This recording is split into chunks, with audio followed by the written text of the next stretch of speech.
Hello दोस्तों, तो स्वागत है आप सभी का हमारे यूट्यूब चैनल कॉमर्स एकेडमी में। आज जो हम टॉपिक पढ़ने वाले हैं वो है some provision in case of one person company, procedure of a share transfer. There are two types of share transfer, that is physical and demat. Demat हम नेक्स्ट में पढ़ेंगे। और जो ट्रांसफ़र होता है वो भी दो तरीके से होता है, टोटल शेयर ट्रांसफ़र होता है और पार्शियल शेयर ट्रांसफ़र होता है। Please subscribe our channel and press the bell icon so you will get a notification regarding our latest videos. 5, 4, 3, 2.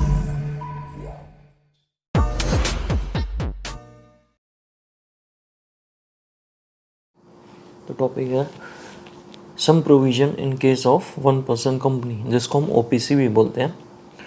On the death of the sole member, the person nominated by such member shall be the person recognised by the company having a title to all the share of the member. मतलब अगर OPC है वहाँ तो एक ही member होता है, अगर उसकी डेथ हो जाती है तो शेयर किसको ट्रांसफ़र होते हैं? नॉमिनी को, जो कि उसमें दिया होता है। नॉमिनी का नेम ऑलरेडी पहले से प्रिस्क्राइब होता है, तो उसी को शेयर ट्रांसफ़र होते हैं। The nominee should be informed of such by event by the board of directors. ये बोर्ड ऑफ डायरेक्टर द्वारा इन्फॉर्म भी किया जाता है नॉमिनी को। Such a nominee shall be entitled to the same dividend and other liabilities to which such sole member of the company were entitled or liable. क्या होता है यहाँ पे? डिविडेंड, जो शेयर्स पे डिविडेंड मिलता है तो वो भी नॉमिनी का राइट होता है डिविडेंड लेना, और भी जितने राइट्स होते थे जो शेयर होल्डर्स के थे वो सारे राइट्स ट्रांसफ़र हो जाते हैं नॉमिनी को। जैसे वोटिंग राइट्स होता है, तो ये सारे जो भी होते हैं राइट्स ट्रांसफ़र हो जाते हैं। नाउ द लाइबिलिटीज़ क्या होती है? जैसे शेयर्स पे कुछ अनपेड अमाउंट रह गया, मान लो 10 रुपये का शेयर है, 2 रुपये अलॉटमेंट का हो गया, 3 रुपये एप्लीकेशन हो गया, 5 रुपये हो गया, फिर कॉल्स हो गए, 2 रुपीज़ फर्स्ट कॉल हो गई, 2 रुपीज़ सेकेंड कॉल हो गई, 1 रुपीज़ फाइनल कॉल हो गई। तो मान लो कि फर्स्ट कॉल तक पे किया है तो बाकी का सेकेंड कॉल का 2 रुपीज़ और फाइनल कॉल का 1 रुपीज़। तो ये क्या होती है? लाइबिलिटी। तो ये पे करनी पड़ती है जिसको भी ये शेयर ट्रांसफ़र होता है। On becoming member, such nominee can be nominated by any person subject to written consent by the person।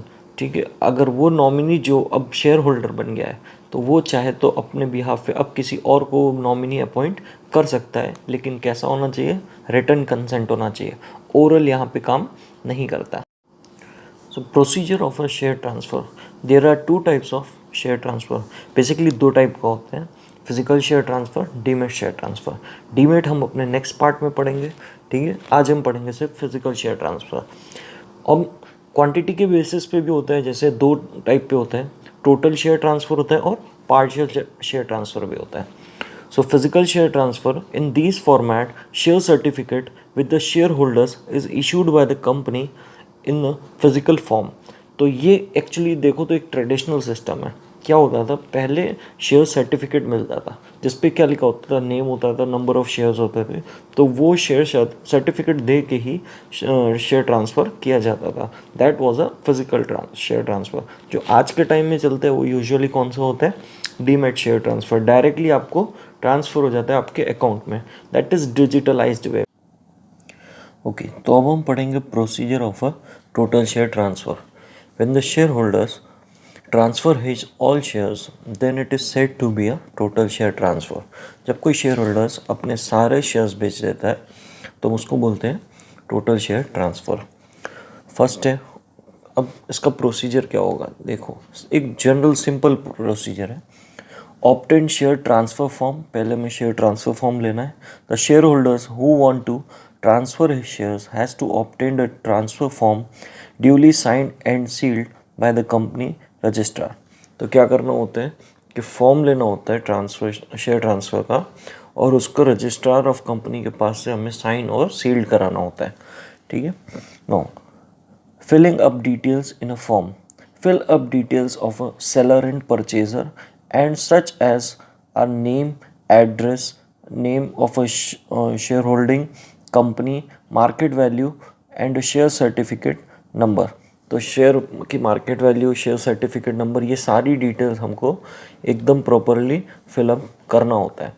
As per the provision affix necessary stamp duty and signed in presence of a witness, and he has to be mentioned in his name, address and business. तो जो भी हमें क्या करना होता है कि एक एफिक्स करना होता है, क्या, स्टैम्प ड्यूटी. ओके, जो कि किसके प्रेजेंस में होना चाहिए, विटनेस के प्रेजेंस में होना चाहिए. और विटनेस का भी क्या मेंशन रखना है हमको, नेम, एड्रेस एंड उसका जो भी बिजनेस है. Now submission of a transfer form and share certificate. The purchaser of a shares himself or through share broker submit the duly completed form along with the share certificate to ROC. तो अब क्या करेगा, share ROC के पास यानी कि registrar of company के पास क्या submit करा जाएगा, शेयर सर्टिफिकेट उसके पास हम सबमिट करा देंगे. Letter of allotment is enclosed if no share is issued. ठीक है, तो क्या होता है बेसिकली, अगर शेयर या शेयर सर्टिफिकेट इशू नहीं किया है तो उसके बिहाफ पे हमें क्या देना पड़ता है, लेटर ऑफ अलॉटमेंट किसको, रजिस्ट्रार ऑफ कंपनी को सबमिट कराना पड़ता है. सो फोर्थ पॉइंट है sending the transfer receipt. On receiving the transfer form along with the share certificate, the company secretary issue a receipt for the same. तो अब क्या देते हैं, कंपनी सेक्रेटरी होती है वो एक रिसिप्ट देती है जब उसको शेयर सर्टिफिकेट मिल जाता है along with the share transfer form. Fifth point, to inform regarding a transfer by notice, company secretary issue a receipt after receiving form and certificate. Transfer receipt is evidence of submission of a transfer document. तो जो share transfer form होता है उसके behalf पे जब वो submit होता है उसके बिहाफ पे हमें ट्रांसफ़र रिसीप्ट मिलता है. वो क्या होता है, एक एविडेंस होता है कि हमने जो डॉक्यूमेंट्स थे, जितनी रिक्वायरमेंट्स थी, वो सभी को हमने सबमिट कर दिया है. Okay, now sixth point, recording in the share transfer register. After serving notice to both the parties, if application of an objection has not been received from the transfer or transferee, then it is assumed there is a consent of both the parties. Then after secretary enter the name of a transferee into the share transfer register. तो अब क्या होता है, जब दोनों की consent, दोनों की तरफ से कोई भी ऑब्जेक्शन नहीं आता, वेदर ट्रांसफरर और ट्रांसफरी, ठीक है, तो शेयर ट्रांसफ़र रजिस्टर में उसका नाम रिकॉर्ड कर देते हैं, सेक्रेटरी उसका नेम को रिकॉर्ड कर देते हैं. Now the seventh point, resolution for approval of a transfer of a share. After receiving share transfer application, a meeting of board of director is arranged by secretary, and in this meeting discussion is made and resolution is passed. अब क्या करते हैं, जब सारे procedure ये हो गया, अब सेक्रेटरी क्या करते हैं, मीटिंग अरेंज करते हैं बोर्ड ऑफ डायरेक्टर्स का, जिसमें क्या होता है, रेजोल्यूशन पास होता है और इसके बेसिस पे सारा डिस्कशंस होते हैं. Now 8 point, entering in the register of member. After passing the resolution for a transfer of a shares, the name of a share transferer is deleted.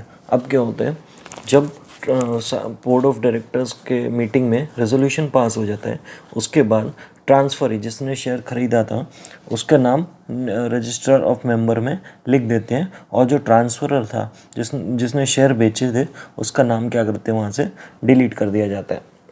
Now 9 point, issue new share certificate. Secretary writes the name of a new shareholder on the back side of the original share certificate and sends it with the signature of a responsible officer to a new shareholder. तो अब क्या करते हैं, जो new share holder है जिसने share खरीदा है उसका नेम क्या होता है, शेयर सर्टिफिकेट के बैक साइड पे लिख दिया जाता है, ओरिजिनल शेयर सर्टिफिकेट के. Okay, now the procedure for a partial share transfer. So procedure is same for a partial share transfer. Only additional formalities are that shareholder has to send his share to register office of a company. The company secretary splits the shares as per the requirement. So यहाँ पे partial है, यानी कि सारे shares नहीं बेचे जा रहे हैं, तो जितना पार्ट बेचा जाता है तो उतने का ही प्रोसीजर यहाँ पे फॉलो होता है. तो जो प्रीवियस प्रोसीजर्स हमने 1 to 9 अभी पढ़े सब कुछ सेम रहता है, बस एक डिफरेंट एडिशनल इसमें ये रहता है, जो सेक्रेटरी होता है वो क्या कर देता है, शेयर्स को स्प्लिट कर देता है। सो जल्दी से एक बार सम अप कर लेते हैं। तो फर्स्ट स्टेप होता है obtain share transfer form, filling up the details in form, submission of a transfer form and share certificate, sending the transfer receipt to inform the regarding transfer by notice, recording in the share transfer register, resolution for approval of a transfer of a shares, entering in the register of a member and issue of share certificate. Okay, तो एक पूरा procedure complete हुआ। So friends, अगर आपको video पसंद आया हो तो लाइक ज़रूर करें, शेयर करें, ताकि दूसरों को भी बहुत हेल्प मिले इस वीडियो से। Thank you so much.